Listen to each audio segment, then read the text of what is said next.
like, what? And I'm like, testing the tri-field from different points of the camera. And it's like, right when it's at my face, I'm blasting 30 milligauss right at my pineal gland, my entire face. Like, I was so blown away.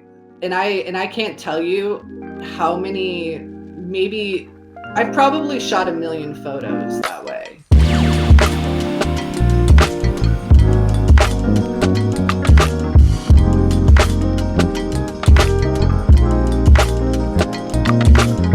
Friends, welcome to the Decentralised Health Podcast and to episode number 6. Today's guest is Erica J. Mitchell. She's a Portland-based photographer who I met at the Solar Culture Retreat in El Salvador. Erica isn't your average photographer. She is redefining what it means to shoot with light. With a BFA in photography and roots that trace back to childhood adventures with her dad on the Monterey Bay, Erica's been behind the lens nearly her entire life. Today, she specialises in natural light headshots and brand photography, not just for aesthetics, but for health as well. She's uncovered surprising truths about photography gear, like how snapping a shutter at eye level can expose the pineal gland to over 30 milligausses of EMFs. Her work bridges art and awareness using light intentionally to elevate her client's image and well-being.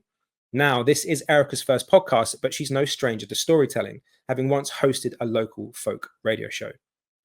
When she's not creating magnetic visuals, however, you will find her surfing the Oregon coast. So friends, welcome to the Decentralised Health Podcast and to Erica J. Mitchell. All right. Erica J. Mitchell, welcome to the Decentralised Health Podcast. Thank you for coming on, my darling. How are you? I'm doing so good. Thank you so much for having me. No, my absolute pleasure. It's an honor to have an opportunity to come onto a podcast and share my story, or share a story that's a slice of what decentralized living can look like, or thinking, or things like that. Yeah, and I'm excited to delve into it. So no further ado, my darling, the floor is yours. Please introduce yourself and share your hero's health journey with the world. Thank you. So I come from it in a little bit of a different perspective than some other folks, either that you've had on your podcast or even people that I listen to on podcasts. I come from the creative perspective. So I am a professional photographer by trade. And so that's had its own sort of interesting path walking into the light, you could say, or things like, especially when you are working with it in a physical way where you're thinking of physics, but it's all about light and the way that photography works and the way we record it and the way that we interact with that either medium, which is in a digital form, which we use mostly now in our modern technology, or in the way that the history of technology used to use photographs, or analog printed photographs, you could say. And yeah, my hero's journey, it's so interesting. I have such a complex childhood. It was very, I would say now the way that I would look at it, or the way that I tell the story of my childhood, is that it was stressful. I moved around a lot through different parents, and but one of the things that really stands out to me is that when all the kids would be outside playing, I would be inside drawing, which is interesting because we're going to talk about being indoors and outdoors, I'm sure, and light. And, so I would go into this world where I would draw and I would express and I would play with lines and I'd play with shapes and I'd play with color, and I would be having this opportunity to sort of explore something. And not that I didn't in my childhood play outside, but I have this like really profound story that people would tell me. So I always thought that I would be an illustrator when I grew up, or I would do something in the arts. I really lacked a direction. I didn't go to college until I was 26, and then I graduated at 31. So I took my time because I was putting myself through college.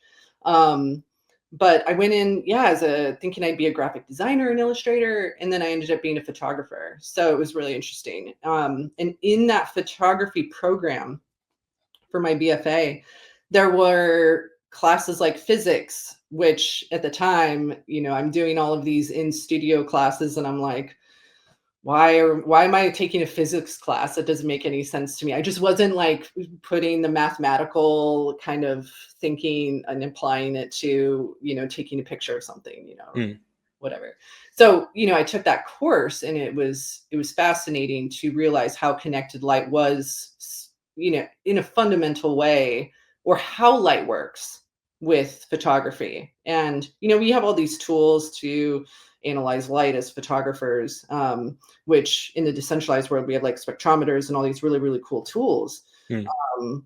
And yeah, so that was kind of an interesting sort of foundation of who I am, I guess, if I was to frame it. And so now professionally, I do headshots, which is really just this one-on-one experience with someone, where I sort of use this camera as a tool, or you can look at it as like a barrier or a boundary in a way, or in another way, you can look at it as like a mirror for someone. So I'm sort of facilitating this experience for somebody to have with themselves. I think when I moved around in my childhood so much, I lacked a sense of identity. I lacked a sense of who am I, and I felt like my heart and my mind were so disconnected, because I was sort of constantly in change and constantly adapting, which as an adult has really paid off. I feel very adaptable, and I feel like I thrive in change. I try really careful to not like thrive in chaos, or, as you so eloquently used on Danny's podcast, being like anti-fragile, like as like a superpower, is like, okay, well, how can I have strength, but also sort of be in integrity with that too. Yep.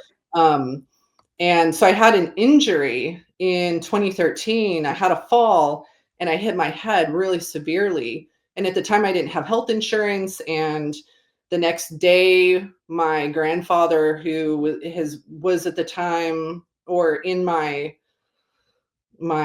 family narrative, was the patriarch. He was like the most stable person for me. Yep. He was in the same house, and he was always the same person. And I always had a sense of myself when I was with him, or I could call and talk to him. We were very close.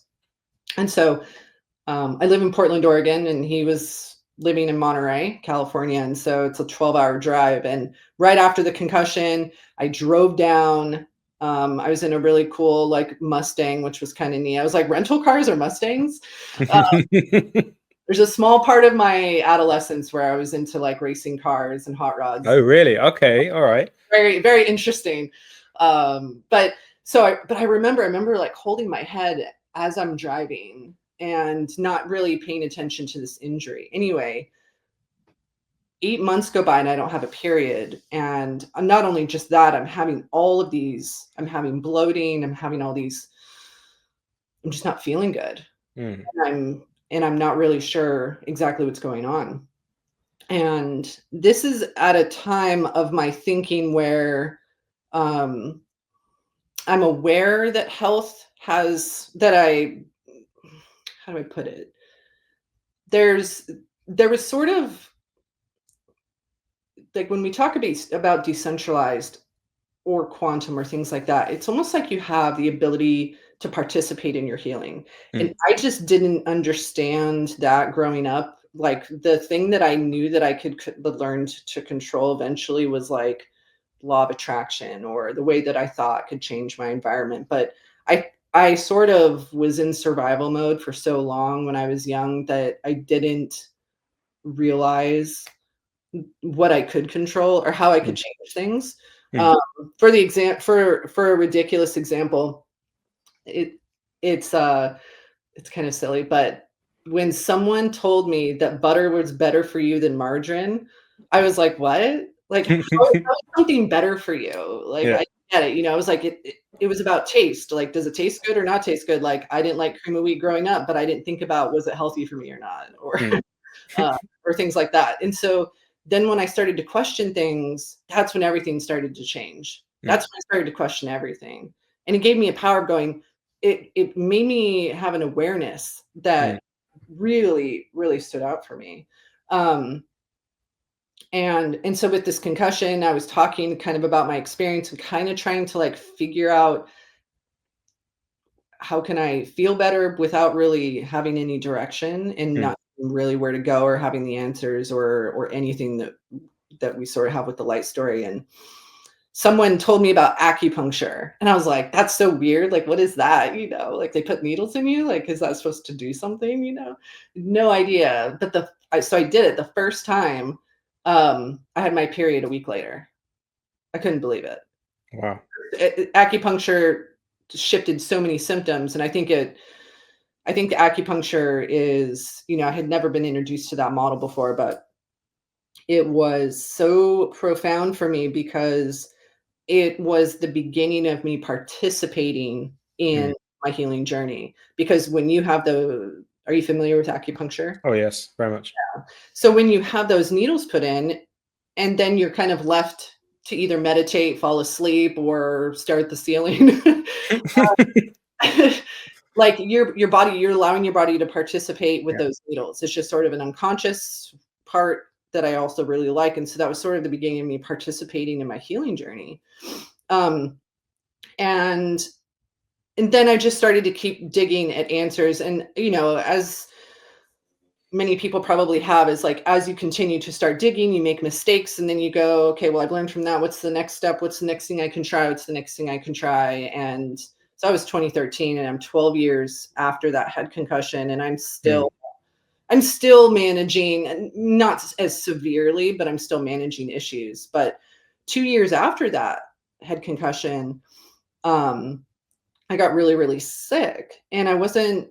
I was just so bloated, and I don't remember having any digestion issues per se, because I feel like I've been trying to stay pretty aware of that, because my mom, when I was growing up, had ulcerative colitis and Mhm. almost died from it twice. Um, and it was, as a 6-year-old, that's a lot to process. And then when Yeah. you're a teenager, and so you watch your mom, until I think she was like 2015 is when she finally had a surgery that corrected things for her to have quality of life. But the whole time I was growing up, she was, needing access to a bathroom and dealing with a lot of pain that comes from that. And so I was always kind of worried about having ulcerative colitis myself. So I was always kind of like, I'm like, Mhm. is good? Are we good? Um, and so yeah, it turned out that I had a grapefruit-sized tumor on my right ovary, and I was blown away. I was kind of like, I went pale and couldn't believe it. And so this is where the centralized system came in and said, well, this is what we're going to do, and this is how we're going to do it. Um, and I felt so I had the surgery a month later. It was pretty intense. I had some complications from it. Mhm. And then the individual that did the surgery, I like came to her about some of the complications, and I felt really dismissed by her. I felt very sort of abandoned. Like she did the job that she needed to do, and now anything that was coming from the aftermath of it, or any complications that I was kind of complaining about, she's like, oh, like, this is kind of how you're gonna live the rest of your life. I'm like, I don't know if I really like that answer. Um and I think it was like 6 years of just dealing with issues and pain from that Mm. surgery to even start feeling better. And anyway, so I sort of get abandoned by this doctor, and so I'm like, okay, well, where can I turn to next, or what's the next thing of information that I can learn from now? Mm.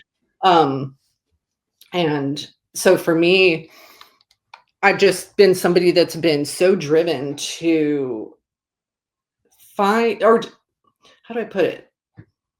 I've been so driven in the direction of optimal health, because I feel like I don't like to suffer. It doesn't feel Yeah. good. And if I can like change a few things and my life gets better, it's like, yeah, I'm going to do it. I'm Mm. definitely going to do it. I'm not going to just acquiesce and be like, oh, this is how I'm going to live the rest of my life. Like, I love the words you use in Danny's podcast. You're like, delete, delete, delete, delete. Yeah, exactly.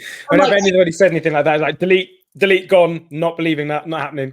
yeah, like that's done. We're not gonna accept that. Yeah.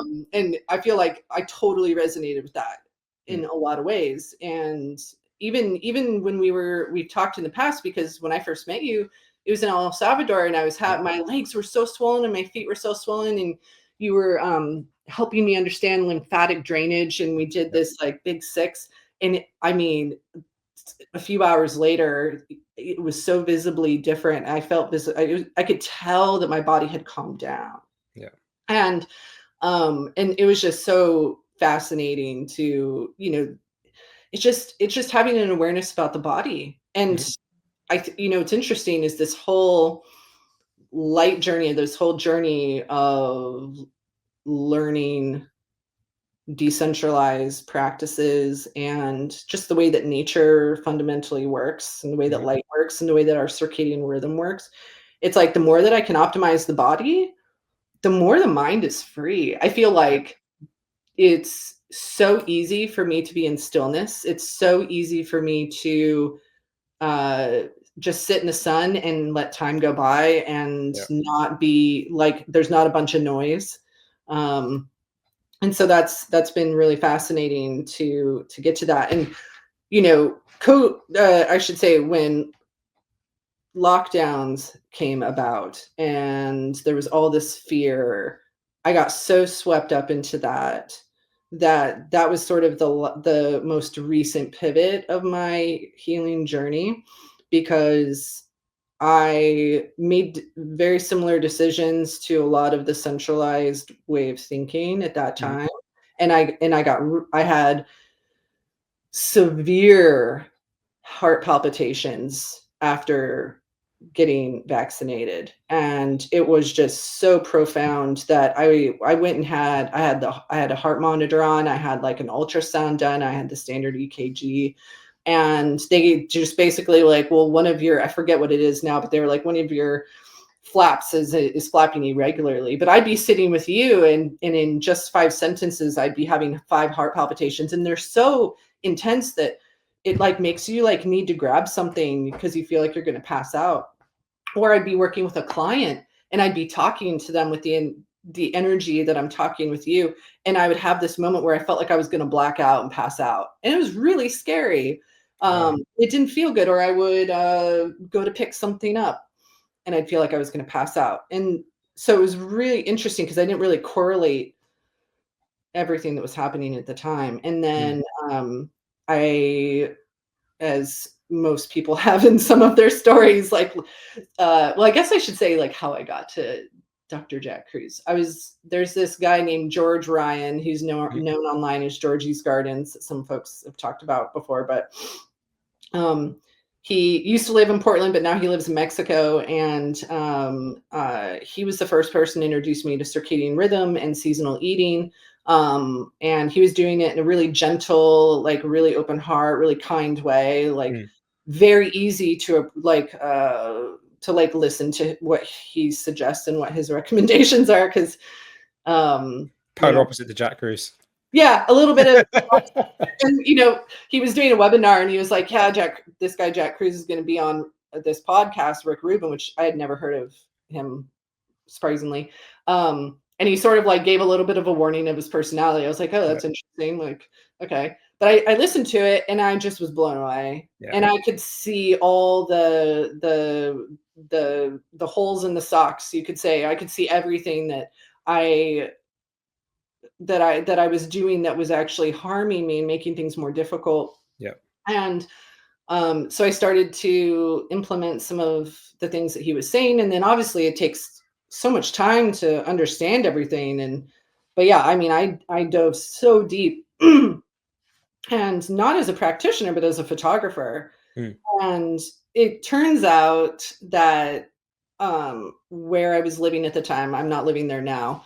I was living next to high voltage power lines, and I even had the power line company come out and do readings. And the way that, and I read the book Going Somewhere with Angie Marino, and totally, it was totally the same experience that I had with them, with the power line company. Like there was nothing that they wanted to do about the situation. There was like some like they could like shield some of it, but if they would, like a Faraday cage, kind of, exactly. And so I was getting really knowledgeable about EMFs, and I think that what happened is that I was not necessarily like in the most healthy state at the time in 2021 when they rolled out the vaccine schedule in Portland, Oregon. And I was probably really dehydrated at a cellular level already. And then I made that worse. especially being in the environment that was so high EMF. I mean, we had radio towers too. Like in the bedroom, we were sleeping in I think it was like, I forget what the number was, but it was like 2000 for RFs. I mean, it was just so intense. And then you're sleeping in that. My dog got cancer while we lived in that house. I mean, it was pretty gnarly. Wow. So I was listening to a Sarah Kleiner podcast, and she had this guy Shane on, and I was like, a building biologist, that's fascinating. And I brought him in eventually, but I had another woman come and do readings, and the house was just it's kind of like when if you're really unhealthy and you get blood work, it comes back like all in the red zone. Like everything about my house at the time, totally unlivable in the world of building biology and EMF, like, you know, the way that they move. And the only safe place for me in that, like, even all the way to my backyard was 1 milligauss. I could barely get to 1 milligauss, which is like the safe line for building biology. Was inside of my van. I have a ProMaster camper van that's converted to bed, and inside my driveway in my van, I could get it below 1. And so it was really intense because there was a period of time where I was so desperately trying to get out of that environment because I would feel so much better. That, before we moved to this rental, which I could take like the trimeter, and I'd go to rentals and I would like check the meter. And it's amazing how some places really like you're like, wow, definitely not going to live here. That's the bedroom, like reading. Yeah, I was sleeping in the van before we moved. It was just getting so, I was just, you know, it's like once you know, you can't unknow it. Yeah. And so, and then, you know, the power of understanding food through a seasonal and local perspective was also really profound. So I get all of my groceries from the farmer's market, and I can only get things that are within like a 4-hour radius of my house, which has been really fascinating too. But I will say that a lot of this journey was out of fear. Like I was afraid of, like, you know, the way that the lockdowns happen. Like I remember walking my dog and like feeling like people were going to shame me or something for walking my dog when we're supposed to stay safe and stay inside. And that was like really, really hard because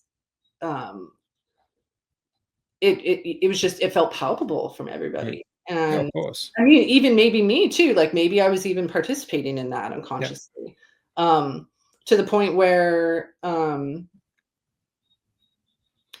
even when things started to shift and change, it was still like people were like walking on the other side of the sidewalk from you. And, you know, I was out last night, in community with friends, which I'm just loving being so aware of like spending time with other people. It's really great.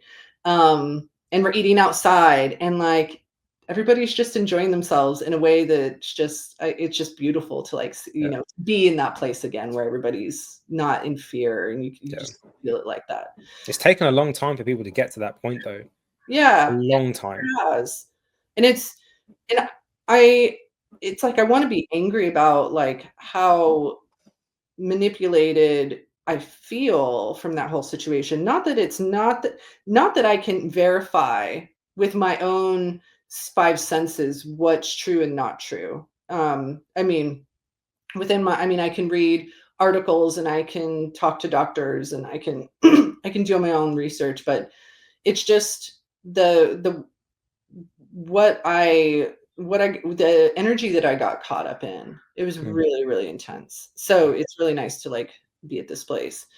I think on just on that point, I think it's this is a part where, you know, I don't think there's anybody left on this planet now who can say that they didn't feel an energetic shift at that time.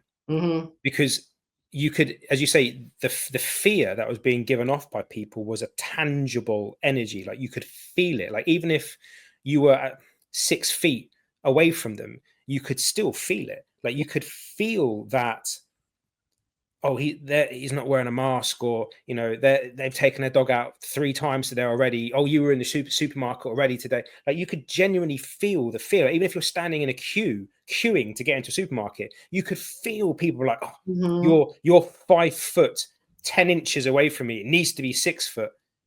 And obviously, me being me, I'm like, use your common sense. Like, do you think a virus knows the difference between 5 foot 10 and 6 foot? Do you think it knows a difference? Of course it bloody doesn't. You're a fool. Like, don't think that way. Don't get entrapped in it. But and I'm not blaming anybody, because the sheer level of fear mongering that was out there by the media was just unreal. And it was a very tangible thing. And I think this is where, tying that into that quantum biology side of things, the quantum physics side of things, energy is very, very real. Like, you can tell when you walk into a room, if those 2 people that in that room have been arguing, like your parents when you were a kid, you can feel that energy. Like, you generally walk in there, you're like, oh, I shouldn't be in here.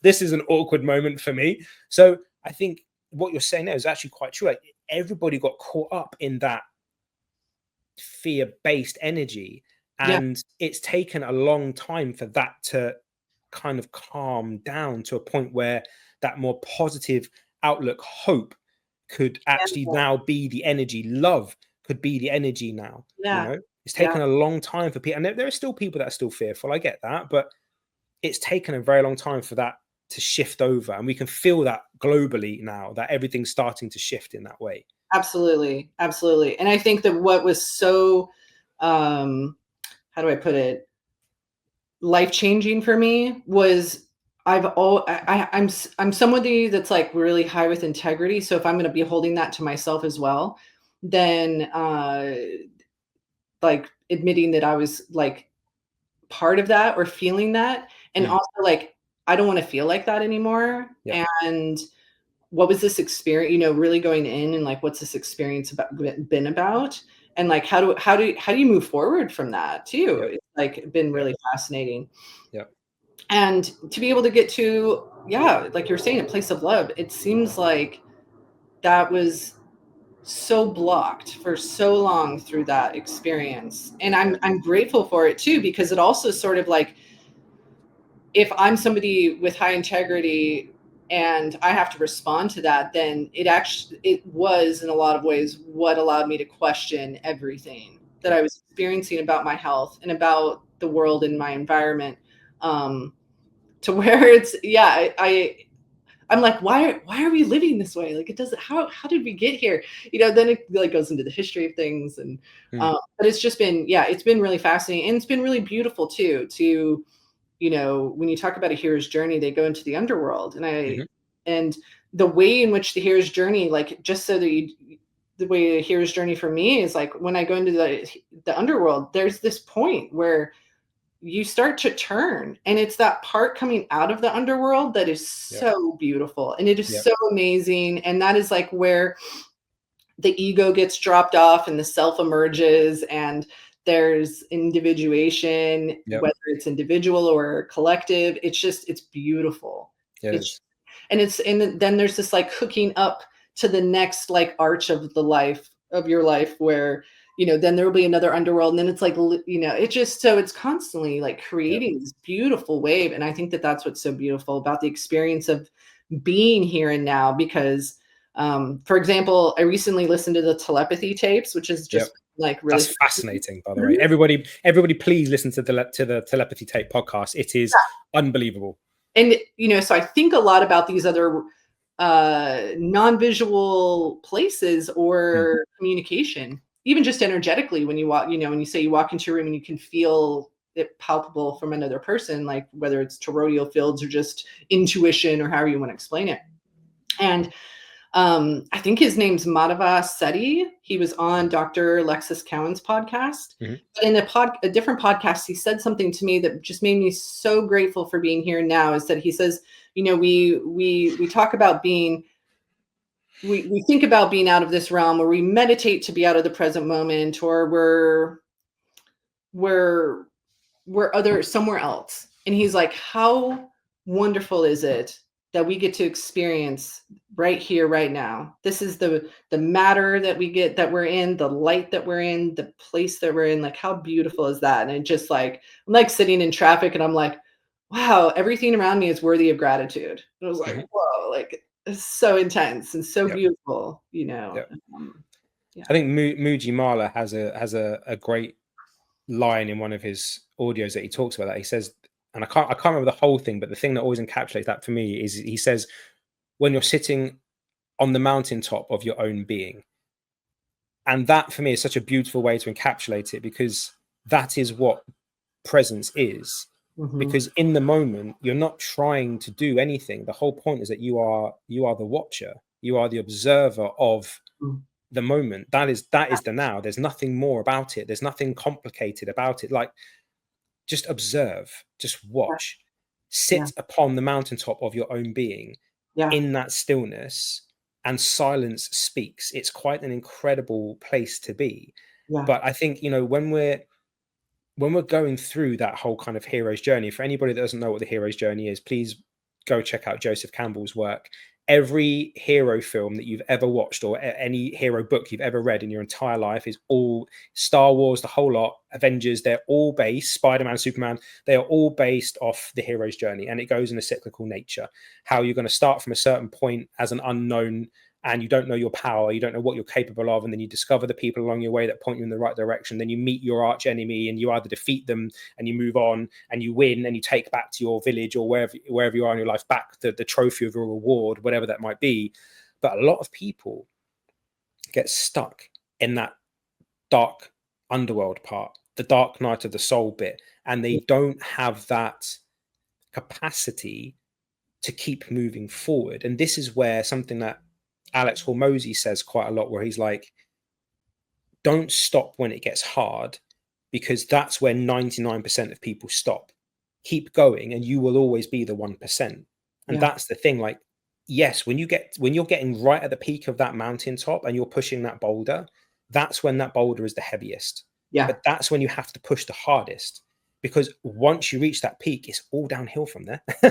So it's all so much easier. So you have to push through. But so many people get stuck in that mire of the underworld where they're like, it's too difficult.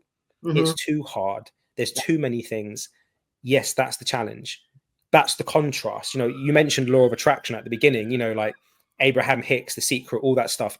That is the contrast. We agreed soul contract wise to be here for that contrast.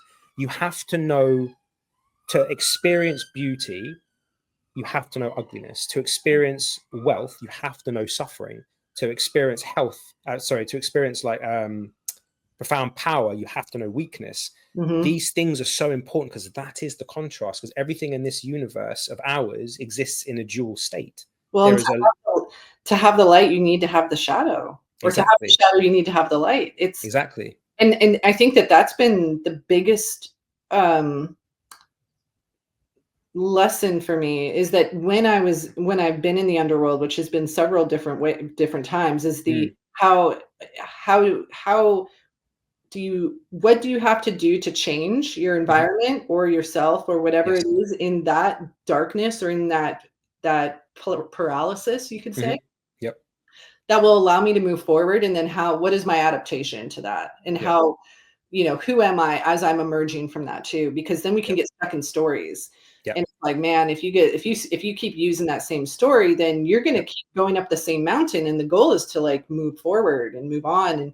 And it's also fascinating too, because as I started to do some of these decentralized practices, which we can go into if you'd like, it's fascinating to watch my need for watching Netflix, or for staying up late, or drinking, or going out late at night, or just anything that was sort of like really keeping me in a darker, like a more state of paralysis and depression. How easy it was, and how easy it is to not do those things. And 100%. Because it's a state of distraction. It's what can I do to not focus on the thing that I need to focus on? And we've all done it. We all do it. We all do. And there, you know, listen, there's nothing wrong with watching Netflix. There's nothing wrong with watching films. There's nothing wrong with going out with your friends. There's nothing wrong with socializing. Nothing. You can do all of these things from a decentralized and quantum perspective and still stay aligned, because as you state, this is about being anti-fragile. Yeah. You don't want to have such strict regimes that the second that you can't do them, you capitulate into an absolute nightmare. That's not the point. But when you are doing something all the time, which you know is not doing you any good, it's because you love that thing more than you love yourself. And that is the question that you have to ask yourself. Like, why do I keep doing this? Yeah. What is it? Like, Yeah. or where in me is it coming from? It's not even the what, it's like where. Well, and where Mark, within me. the fascinating thing is that I ask those same questions even when I'm feeling good. I'm like, Yes. why do I want to be in the sun?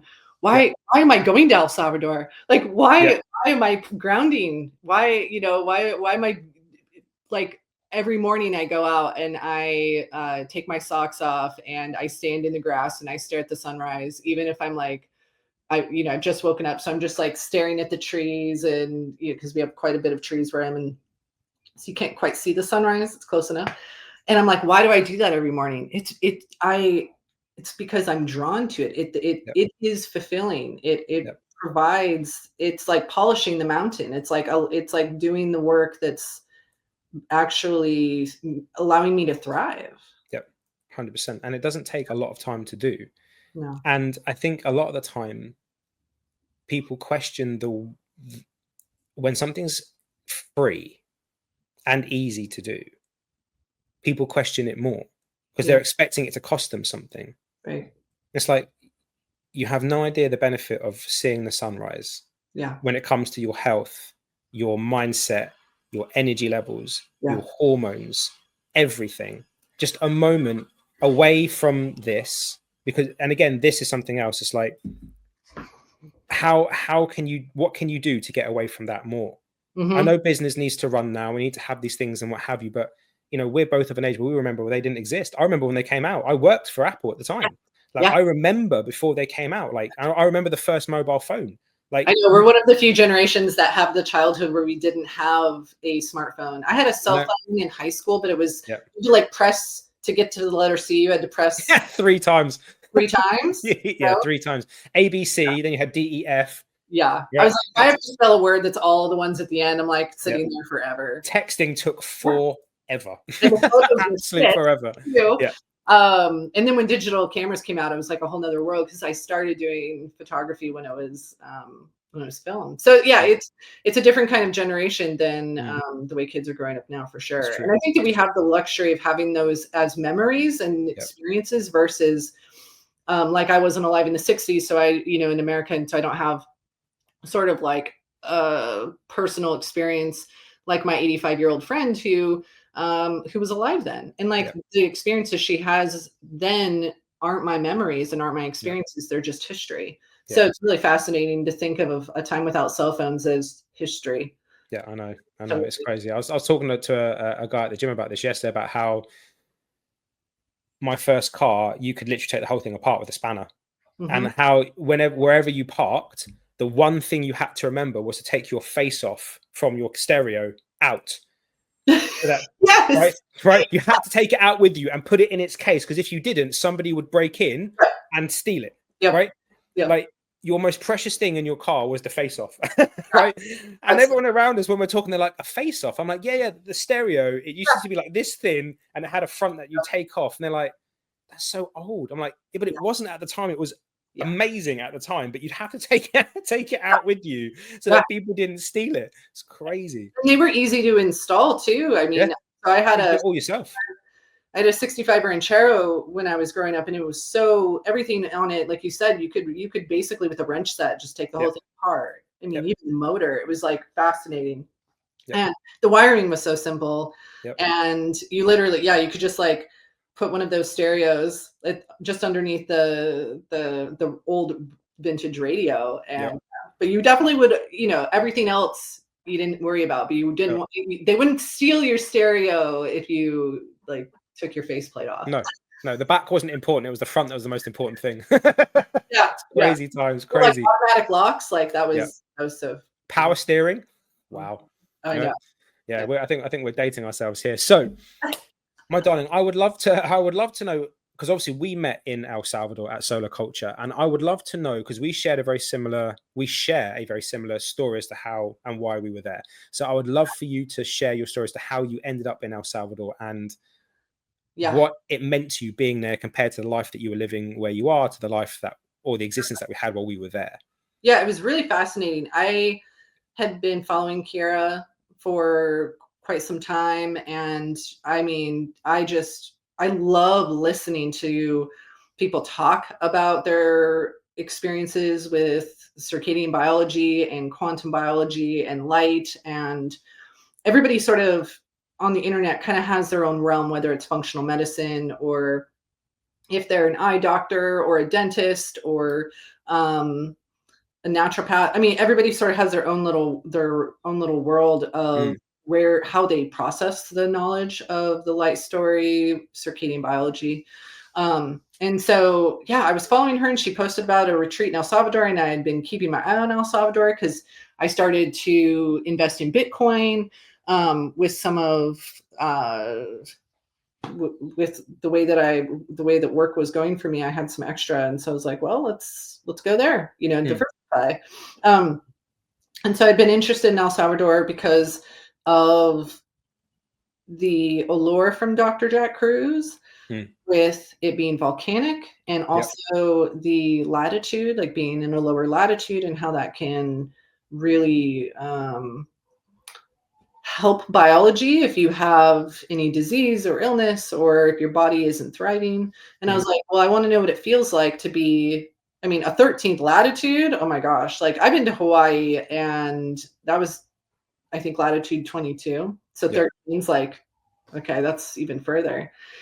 And so I applied to the retreat, and I got accepted, and I was like kind of stunned, and I didn't believe it. It's almost like kind of winning a lottery. I just was like, wow, that means that if I keep taking the next step, like I would have one day eventually go to El Salvador. And I thought of all the reasons not to go. Yep. And I thought of all the ways, like first I'd have to get on an airplane. And at the time I had a fear of flying. And I was very aware of like being radiated in an airplane with all the Wi-Fi and all of the EMFs and everything that a plane needs, also just to be in flight. And how you can mitigate in some ways, but you can't like ground. Obviously you're so high up. And so I had to commit to not only one flight, but I had to stop and get on a different plane. So I had to fly twice just to get down there and fly twice to get back. And so it was like, well, I shouldn't go because I would be flying twice and all of the EMFs. And like, at the time I was not thinking anti-fragile. I was very, very rigid, which I think, where I'm at now, I'm not as rigid, and it's much, much easier, and I'm more resilient. I think we'll get to that too. So I said, the time comes for El Salvador, and I still haven't canceled my airfare, and I still haven't told Kara that I'm not going to go. And the day comes for me to get on the plane, and I've just done one step and the other. I've packed my bag, and I've done this and I've done that. And I know that there's a moment that I can still say I'm not going to go, and I would just not get on the plane.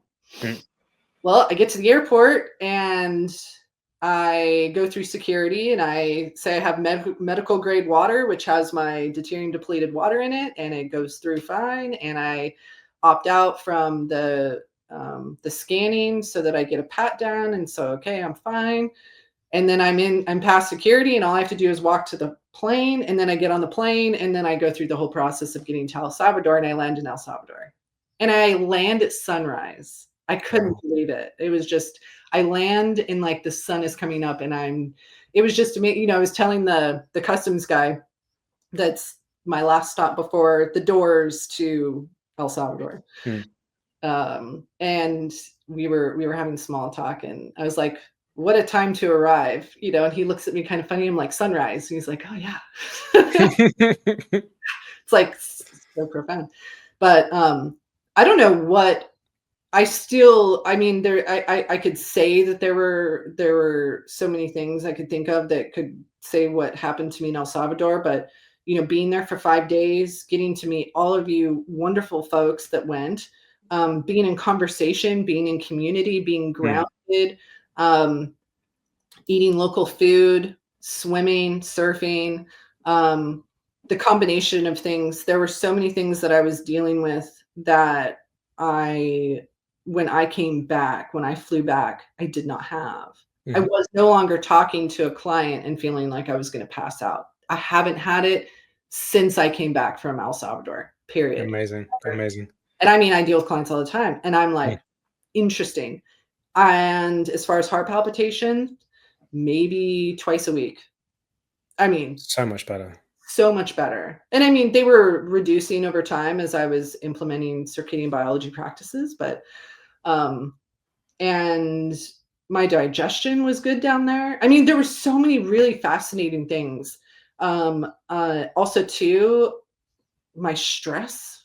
I don't know, maybe I was like thriving in chaos, and being in El Salvador that softened the edges. And then when I got back, I just was like less stressed about things. It's been really interesting, and they've stayed. And I'm like, what did I do? You know, it was amazing. So going to El Salvador was really, really good for me. And I didn't realize how good it was going to be. I was really scared of, like I said, like the EMFs and the unknowns, and, you know, but I threw myself into uncertainty, and I had to respond and adapt, and my body did too. And I gave space for that. And I think that that's, you know, and now this is now March, and we're about 4 months after, and like we did it. Like we can at least in our minds, like we went, like we did it, you know? So yeah, it was mind blowing, and just felt so good. Yeah, it was. And I keep getting, sorry to interrupt you, but I keep getting a Marcus Aurelius quote coming to mind as you're talking, that the impediment to action advances action, what stands in the way becomes the way. Like the obstacle is the way. And having gone through that exact same process when I was leaving here to go, knowing that I was going to be traveling for like 22 hours. Like I can relate to every single part of your story, from the moment of leaving, packing and leaving, to the airport, to the travel, to the landing, to the experience, to getting back. And then 4 months later, just being like, that's changed my entire life. Yeah. The whole experience, not just the country, not just the people that live there. The Salvadorans are just some of the most beautiful people I think I've ever met. So sweet. Not just the weather, but it was being around so many people that think like we do. Oh, I know. And vibing on every level with every single person. There was not one person there who I thought, don't, energy's off. Not one single person, not one out of, what was that, like 30 odd people there? Yeah. Like not one person. And it was really just fascinating, to like be in the environment where nobody was questioning why I was putting on blue blockers, or why I was like, it was nice that there was like these known things that in other communities, like, you know, having red light in your rooms, or having incandescent bulbs when we were eating, or it was just really nice. Or why every sunrise everybody was out there with their bare feet on the ocean, like staring at it. Was just it was really neat to be around. It was almost like this little bubble of, this is what it feels like when it's normal. Yes, exactly 100%. I couldn't put that any better than that. This is what it's like to be living normally. Right, outside of the chaos and the modern kind of side of things. Like this is how normal can feel in a modern environment, I guess, in a way.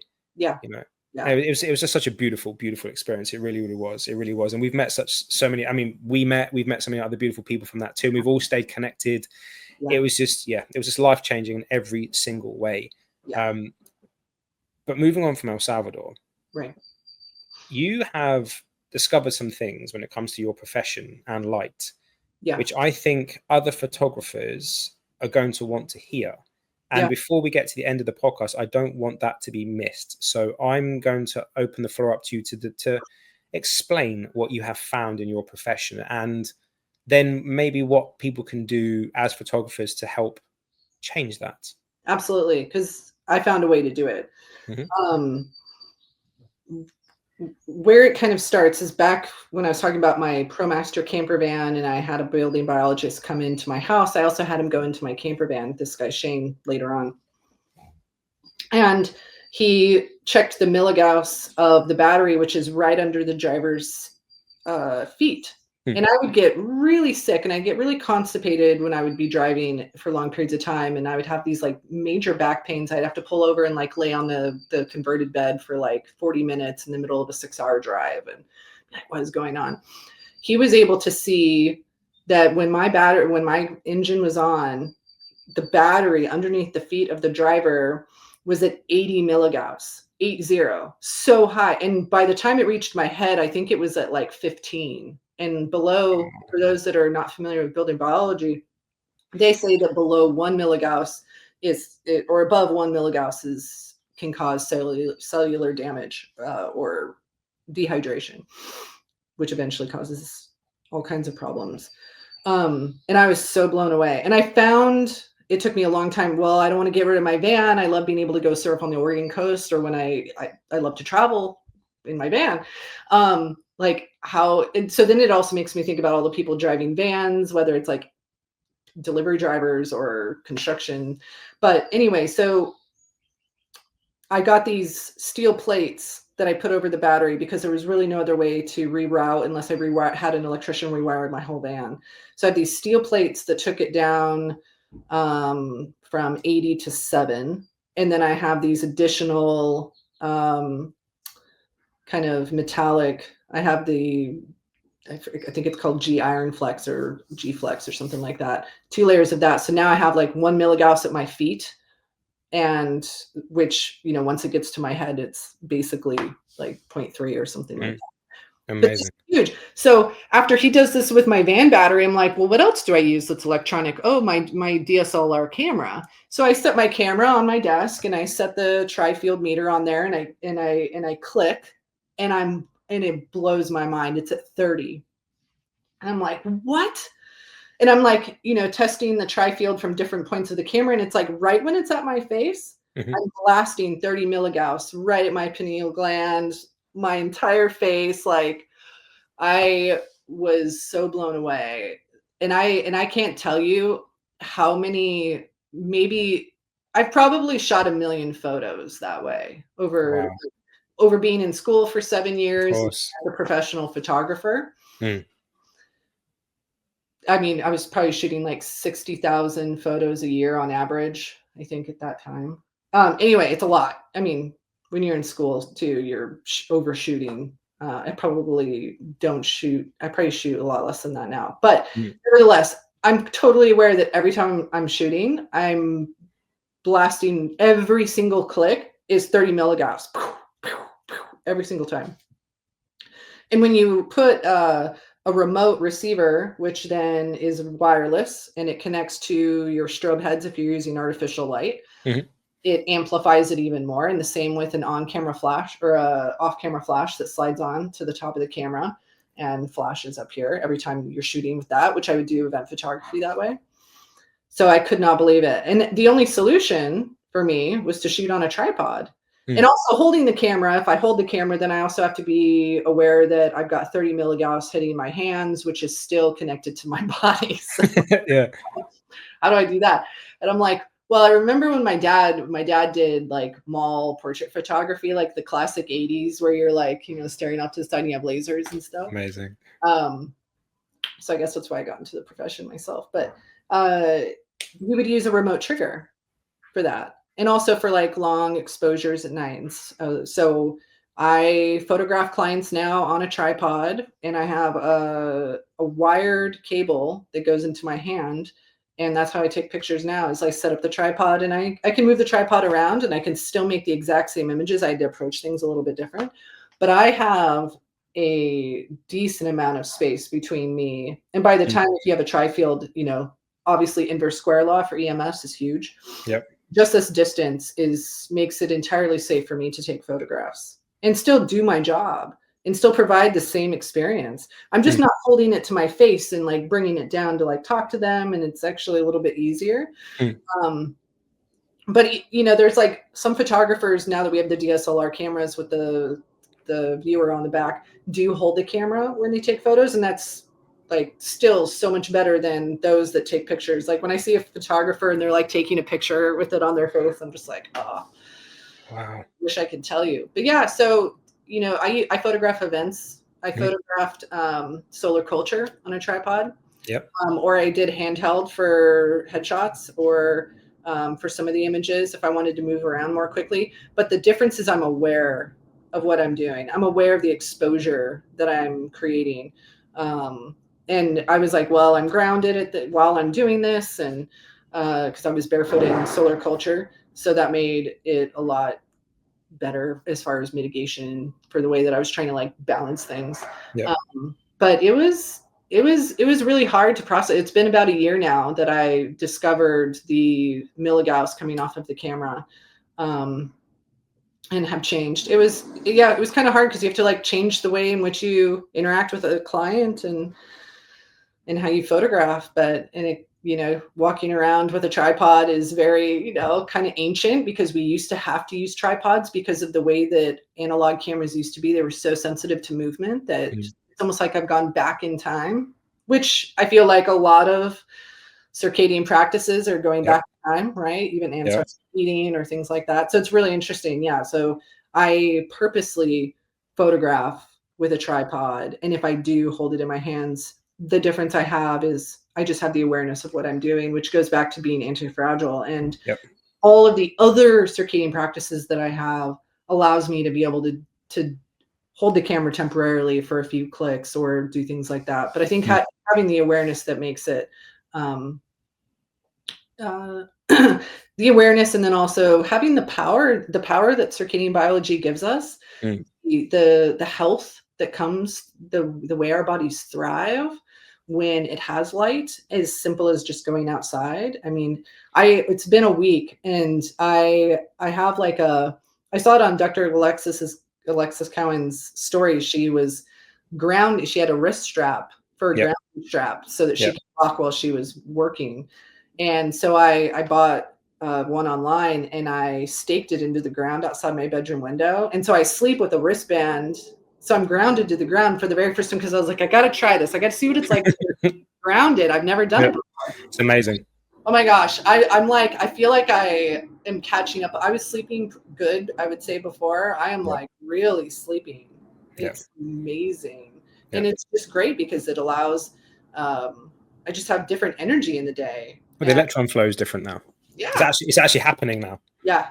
It's incredible. So it's like these little things that don't cost very much that just require an open mind. Yeah. And they require a change of approach to something. The perception of it has to change. And that's the most important thing.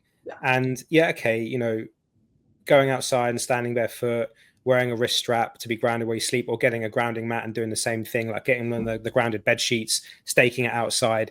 It's a pain. Like, it is a pain. And yes, you can plug them into the mains, because as long as the mains is earth, you're still going to get it. But then at the same time, you've got all the dirty EMF that comes off the plug sockets and stuff. So if you can stake it to the ground with a spike, that's the best thing, or a stake, should I say? That's the best thing to do. And you can have it running out of your window down into the grass down below if you live in a block of flats, as long as you're not too high. You can do all of these things. There are things that you can do. It doesn't have to be like, I'm desperately trying to find ways to stop health being elitist, where it's not going to have to cost you hundreds of thousands of pounds to be able to be healthy in the modern world. Because this is what it's about. It's about ancestral approaches in a modern environment. That's what we're trying to do. We don't want to live like we don't want to go back to 1923. We don't want to live that way, because there are certain things like that which are better now. But at the same time, there are so many practices that they do, which will massively help, like incandescent bulbs, or candles. Going outside with your bare feet, like exposing. I'm gonna expose as much skin. This. I'm gonna get really, really cold. I'm like, I'm on up to 5 minutes in like 55-degree temperature. Well done. That's incredible. That's really good. Really good. So I'm like, all right, I'm gonna do the podcast and then I'm gonna go cold plunge. Amazing. It's like you were saying, incandescent bulbs. It's these little things too, of having a conversation about like why incandescent bulbs versus LEDs. And I was talking to my neighbors about that. And it's harder for people to understand wavelengths and to understand light biology, and that our biology is affected by light. And especially with my clients, so I shoot both with natural light, which I have done unknowingly ever since I started when I was in college. I do use strobe flash to like match corporate headshots if I need to, or if certain conditions aren't right or things like that. But most of the time people are hiring me to come to my studio, and I have these giant windows, and I use natural light, and now I open up the windows to let those photons in, so that we're both like not just getting, the light through the window, but we're getting it unfiltered as well. And sometimes like I'll go into a tangent with them and talk, if I can tell that they're a little bit open to having a chat about why I'm using natural light and kind of bring them into the experience. People ask really good questions. And some people have no idea. And especially being in Portland, Oregon, we're at the 45th latitude. So we're pretty high up, and, I'll be like, we have 5 days until we have UVB light, like, trying to get them excited about it, and so then they're like, well, what's UVB? And we talk about it. And so it's really fun to sort of bring people into the experience of bringing them into the light. And and especially because they're directly engaging with it, with the type of headshots that most people are hiring me for, like the one that I did yesterday. The sun was out, and talking about, I'm taking the rest of the day off. I'm gonna go lay in the sun, like making it normal for people too, because there's a lot of fear, especially in Portland, Oregon, about skin cancer, and people are you can tell people haven't gotten sun for many years here, especially in the wintertime. And then the sun comes out and everybody covers up and puts sunglasses on. And I'm like, you should be doing that at night, but it's interesting to see, especially at the 45th latitude. Like, I don't know what my future looks like. Like, one day I won't live in Portland, Oregon anymore. I'm originally from Santa Cruz, California, just above Monterey. And so I grew up at the 37th latitude, and there is a huge difference there. Like, massive. After El Salvador, because we went in November, and there's about 100 days in Oregon that we don't have UVB, which is a lot. And I think that you guys have it's even longer. Yes, longer, much longer. Much longer. October through to the end of March, we don't get any UVB. Yeah. And so after El Salvador, I was like, I had like this huge dose in the middle of not having UVB. It was amazing. Like, I came back tan, and my hair was different. It was a lighter color, and then I started not getting UVB again. And I actually had to like allow myself to make that adjustment back to not having UVB. But I took a trip in January back down to Santa Cruz, because there was a point in which they were going to have 45 minutes of UVB. And where my mom lives in Seaside, our backyard is sand. So I drive all the way down to Seaside, California, to lay in the sand just for the 45 minutes of UVB. And I'm just like, heaven. This is my bliss moment. This is my bliss moment. It feels so good. It was so good. So it really does. Yeah, amazing, my darling. Amazing. So I don't want to take up too much more of your time, because I know you want to go and do your ice bath. But before we wrap things up, when it comes to applying these things, we've said a lot that can be done.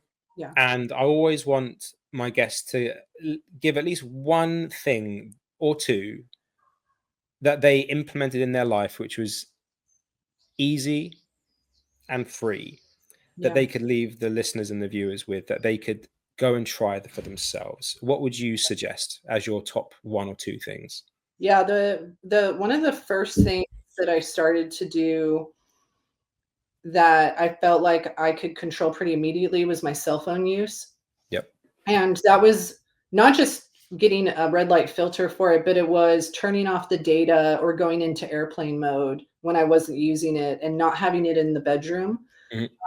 That was a really big change for me, because I would be on the internet for like 3 hours on my phone at a time or something. I can't even admit how terrible the behavior with my cell phone was. And there's days where I barely touch my phone. It's really weird. Like, I have to like catch up on messages. I'm really sorry. It's been like 2 weeks. Like, you might want to email me. I check my email on my desktop more than I check my phone. And so that was one of that coupled with seeing the sunrise every day and then slowly implementing grounding to that. But seeing the sunrise and mitigating or reducing my the way in which I used my cell phone were two. And after that, it snowballed, because then I was watching television less, and then I had less desire for like zoning out and watching YouTube, or zoning out, and I actually would just like get sleepy, especially if I started to change my artificial light at night. Because once you start seeing the sunrise, you start to get tired in the evening. Oh, And yeah. then you don't really want the bright lights, and you start getting used to red light. And so those were really like powerful things. And then, it's like once you start that, then it's really easy to bring in seasonal eating and eating local foods. And then there's a whole conversation about water. I harvest my water from this place off Highway 26 here in Portland, Oregon. So every 6 weeks I go and I get 30 gallons of spring water. Like I go and I harvest water. Like that's a huge commitment. It takes an hour to get there, and sometimes there's a line because it's really good water, and then it's an hour back, and it's it's the effort of this lifestyle that makes it's beautiful. It's like, I'm not saying I'm a hunter or gatherer or anything, but being able to go and harvest my own spring water, it feels human. Yeah. It feels beautiful. And so rewilding, right? What's that? Rewilding. Yes. Rewilding. Yeah. And it feels really good. And I like thriving in that. Yeah. I can see as well. I really can. Well, Erica, my darling, thank you so much for sharing your hero's journey with everybody. It takes a lot to share a story, and particularly as this being your first podcast as well, I think you've done an exceptional job. You really, really have. And I'm so grateful that you came on. I'm so grateful that you made it to El Salvador, and that I did, and that we met, because otherwise this wouldn't be happening, and you wouldn't be sharing your story with the world. And I think it's such an important thing to do. And I was like, if I can go to El Salvador, I can do a podcast. I can do my first podcast. Like, yeah, you can. Don't cancel. Just one step at a time. You'll eventually get to the point where you join the waiting room, and then you're on the screen, and just go for it. So. And just like that, done. It's all finished. Thank you so much, my darling. Thank you so much for your time. I really do appreciate it, ladies and gentlemen. This is Erica J. Mitchell, and until next time, stay blessed. I'll see you soon. Thank you. Bye.